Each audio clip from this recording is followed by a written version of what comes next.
Iceland के प्रधानमंत्री के इस्तीफा देने की खबर भी आ रही है। वहां खूब जोरदार प्रदर्शन हो रहे हैं। और पाकिस्तान से खबर आ रही है, कादम्बनी ने बताया है कि नवाज शरीफ प्रधानमंत्री ने पनामा पेपर्स को लेकर न्यायिक जांच आयोग की घोषणा कर दी है।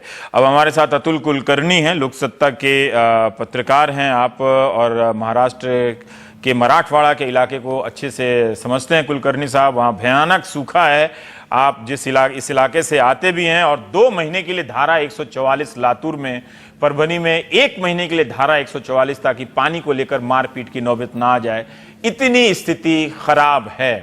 कुलकर्णी जी, थोड़ा अगर आप ये आइडिया हम दर्शकों को दे दें कि हम देखते हैं कि वहां पर सूखा है, सूखे के शॉट हैं, लोग बहुत परेशान हैं, पानी नहीं है, ये क्यों है? एक तरफ मैं देखता हूं कि वहां पर 20 से 22 लातूर में ही चीनी मिलें हैं, गन्ने की खेती होती है, तो क्या गन्ने को भी पानी नहीं मिल रहा है? गन्ने का उत्पादन घट गया होगा, सूख गया होगा, या स्थिति क्या है? थोड़ा आप इसकी राजनीति और स्थिति के बारे में जो बेचैनी होती होगी, जो आप कहना चाहते हो, थोड़ा अतुल साहब। रवीश जी, आपने बहुत सही बात को छेड़ा है। गन्ने की खेती को लेकर पिछले कई सालों से मराठवाड़ा पूरा एरिया कहीं ना कहीं राजनीतिक विषयों में उलझा रहा। बात ऐसी है कि पिछले कई सालों से जो जल तज्ञ है वो सब बता रहे थे कि मराठवाड़ा और खास करके लातूर उस्मानाबाद ये जो बेल्ट है, इसमें आप पानी नहीं है, कहीं से भी इसको पानी नहीं मिलेगा, ना ही कहीं नदी है या कहीं आजू बाजू में कुछ ऐसे पानी के नेचुरल सोर्स है, कुछ भी वहाँ नहीं है। और जो भी पानी ज़मीन में है वो ज़्यादा से ज़्यादा 50 साल तक टिकेगा। उसके पहले आप कुछ ना कुछ पानी का इंतज़ाम करिए। और लातूर उस्मानाबाद ये ऐसा इलाका है जहाँ पे आप डैम भी नहीं बना सकते, क्योंकि वहाँ पे भौगोलिक स्थिति वैसी नहीं है डैम बनाने लायक। तो कुछ ना कुछ आप उसके लिए करिए, ऐसा कई लोगों ने बताया। लेकिन गन्ने की खेती जब लातूर में शुरू हो गई, महाराष्ट्र में आज 100 शुगर फैक्ट्रीज है, तो उस 35 जिले में 100 शुगर फैक्ट्रीज है, तो उसमें से 10-12 शुगर फैक्ट्रीज आज एक लातूर डिस्ट्रिक्ट में है। इस तरीके से बेतहा सबने लेकर शुगर गन्ने की खेती उगाई। वहाँ पे गन्ना पानी ज़्यादा से ज़्यादा पीता है। लातूर का जो मांजरा साखर कारखाना है, जिससे विलासराव देशमुख ने बनाया, वो कारखाना सबसे ज़्यादा रेट देता है, भारत में सबसे ज़्यादा रेट देने वाला वो कारखाना है।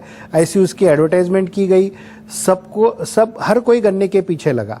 और आज हालात ऐसे है कि जमीन का जो नेचुरल सोर्स है पानी का, वो पूरा खत्म हो गया। अतुल, लोगों ने कहीं साइनाथ ने लिखा था कि वहां जो बोरवेल लगाने वाले हैं महीने में 500-500 बोरवेल लगा देते। अब मैं यहाँ जो खबर देख रहा हूँ कि वहां के जलाशयों में पानी नहीं है, तो जितना भी पानी है वो पानी गन्ने को कैसे मिल जाता है, जो गन्ने का उत्पादन वहां पर बरकरार है?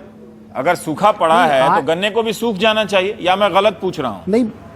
नहीं, बराबर है। लेकिन आज गन्ने की कई शुगर फैक्ट्रीज ऐसी है जो बंद पड़ने की कगार पे है, बंद होने की कगार पे है। आज लोगों को पीने को पानी नहीं, कंस्ट्रक्शन पूरी तरह से बंद ठप हो पड़ा है लातूर में। हालात बहुत बेकार है। लेकिन ये इसकी वजह कहीं ना कहीं पॉलिटिकल विल में भी है। हमें गन्ना चाहिए या इंसान चाहिए, ये बहुत शांति से सोच समझकर काम करने की किसने क्या किया। सबसे ज्यादा पीरियड विलासराव देशमुख लातूर से मुख्यमंत्री रहे, अशोक चौहान नांदेड़ से मुख्यमंत्री रहे, मराठवाड़े को 2 बार मुख्यमंत्री पद मिला, निलंगेकर लातूर से मुख्यमंत्री हो गए, शिवराज पाटिल चाकुरकर वहां के थे। इंसान चाहिए, ये अब तय करना पड़ेगा, है ना? ये तय करना पड़ेगा। एक बात बताइए कि वहां पानी का जो संकट है, इससे वहां के सामाजिक संबंधों पे क्या असर पड़ रहा? क्या सिर्फ गरीब परेशान है, या वो बहुत गरीब इलाका है? मैं अपने दूसरे इलाके के दर्शकों के लिए भी पूछ रहा हूँ, क्या वो सिर्फ गरीब ही इलाका है, गरीब इलाका ही है जिसकी वजह से ये बातें उतनी ठीक से नहीं आ पा रही हैं, या वहाँ का जो मध्यम वर्ग होगा वो क्या उसको पानी मिल रहा है, उसको कोई दिक्कत नहीं है, क्योंकि उसको चिल्लाते ट्वीट करते वो नजर नहीं आती है उसकी समस्याएं? नहीं, गरीब अमीर का बात ही नहीं है। हर एक घर में आज पानी का खर्चा कम से कम 5,000 रुपये से, हर एक का बजट 5,000 रुपये से बढ़ गया है। अच्छा। जिसकी आमदनी अच्छी है वो बिस्लरी बोतल, पानी की बोतल लेके खरीद कर पानी पीता है, और जिसकी नहीं है उसको भी टैंकर कहीं ना कहीं से तो खरीदना पड़ता है। घर में नहाने के लिए पानी नहीं है, लोग टीन का पतरे का वो टीन बिछाते हैं, उसके ऊपर नहाते हैं, उसका जो पानी जमा होता है वो पानी कपड़े धोने के लिए यूज करते हैं। ऐसी वहां पे हालत है। और महाराष्ट्र का अधिवेशन का सत्र चालू है, विधानसभा सत्र चालू है। जिस तरीके से अपोजिशन के लोग लड़ रहे हैं और हम आपकी बात वहां पे रख रहे हैं, ऐसा बताने की कोशिश कर रहे हैं, बहुत निराशाजनक परिस्थिति विरोधी खेमे की भी है। किसी को कुछ पड़ी नहीं है। भारत माता की जय के ऊपर क्या होना चाहिए, क्या नहीं होना चाहिए, इसके ऊपर विधानसभा का सत्र बंद पड़ता है, लेकिन कोई ऐसा अपोजिशन लीडर नहीं बोलता कि चलो हम सब मिलकर बैठेंगे, हाउस में सब काम बाजू में रखेंगे और मराठवाड़े को, लातूर उस्मानाबाद डिस्ट्रिक्ट को पानी कैसे देंगे। सरकार अपनी तरफ से कर रही है, सरकार अपनी तरफ से कर रही है, अगर विपक्ष नहीं बोल रहा है तो सरकार अपनी तरफ से कर रही है। आज एकनाथ खड़से जो रेवेन्यू मिनिस्टर है, पंकजा मुंडे जो लातूर की पालक मंत्री है, वो दोनों आज लातूर गए। लातूर रेलवे स्टेशन जाकर उन्होंने मुआवजा किया जगह का, कैसे पानी ला सकते हैं। लातूर से मिरज जो पश्चिम महाराष्ट्र में आता है, 300 किलोमीटर का डिस्टेंस है, वहां से ट्रेन से पानी लाने की आज उन्होंने कैसे ला सकते हैं, लाया हुआ पानी कहाँ जमा कर सकते हैं, इसके ऊपर काफी आज उन्होंने चर्चा की। मैं ये जानना चाहता हूं कि आमतौर पर सरकारें पैसे की घोषणा कर देती हैं, मुआवजे का ऐलान करती हैं और राहत शिविर बना देती हैं, वो अपना फौरी तौर पर वो करती हैं, उसमें कमियां अच्छा खूबियां रहती होंगी, पर पानी का संकट दूर हो, इसको करने के लिए मौजूदा सरकार क्या कर रही है, अगर पिछली सरकार ने कुछ नहीं किया तो, या उसके पास भी नया आइडिया नहीं है? में देखा जाए नहीं, मौजूदा सरकार सिर्फ कहीं बाहर से पानी लाने की कोशिश कर रही है, उनके हाथ में उतना ही है, दूसरा कुछ वो भी नहीं कर सकती, क्योंकि वहां नेचुरल सोर्स ही खत्म हो गए हैं। पूरे लातूर में आप अगर देखोगे तो पेड़ इतने कम हो गए हैं कि किसी ने पेड़ लगाने की कोशिश नहीं की है, या जानबूझकर किसी ने उसकी कोशिश भी नहीं की कि हम पेड़ लगाने की एक मुहिम हाथ में ले।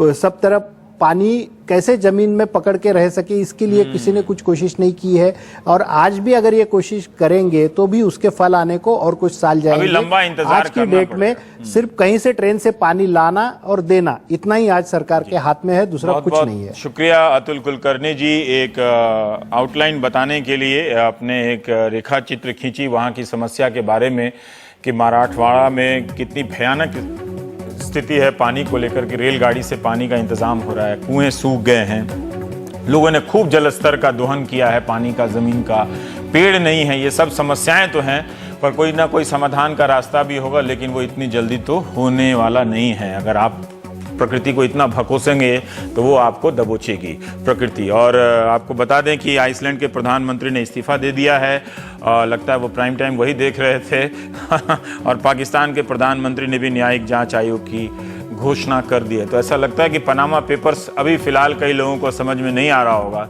लेकिन धीरे धीरे आ जाएगा। नमस्कार।